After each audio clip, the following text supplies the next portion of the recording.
Hey, we are at the Equip Expo 2023 looking at some of the cool things at the show, and that brought me over to the LockNLube booth.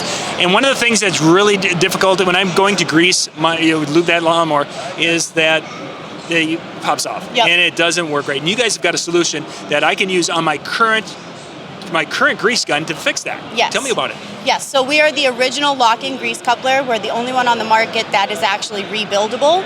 We give you a free replacement seal kit with our couplers. It's rated for up to 10,000 PSI, so it's compatible with every type of grease gun that's on the market. So manual, pneumatic, battery, doesn't matter, it's going to work with it. It has a lifetime manufacturer warranty, and it's guaranteed not to leak or pop off.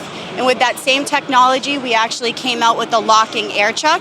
So using a thumb lever and 6 steel jaws, it locks onto any standard Schrader valve, and it's guaranteed not to leak or pop off. 2 different versions, open and closed, so it either releases the air pressure left in the line if you're using an inline regulator, or the air stops once it's off of the Schrader valve. Nice. A couple of different options, such, and that's again something that I can take and put on the end of my the hose on my air compressor, and I'm good to go. Yep. Very quick, very easy, nice. If people like to find out more information about either the air chuck version or the grease one, where can they go to check those out? They can go to LockNLube.com. LockNLube.com. We'll put that link in the description below so you guys can go and check them out. But if you're looking for that solution that's going to work, I've been hearing great things about this product. Awesome. So you definitely need to check it out.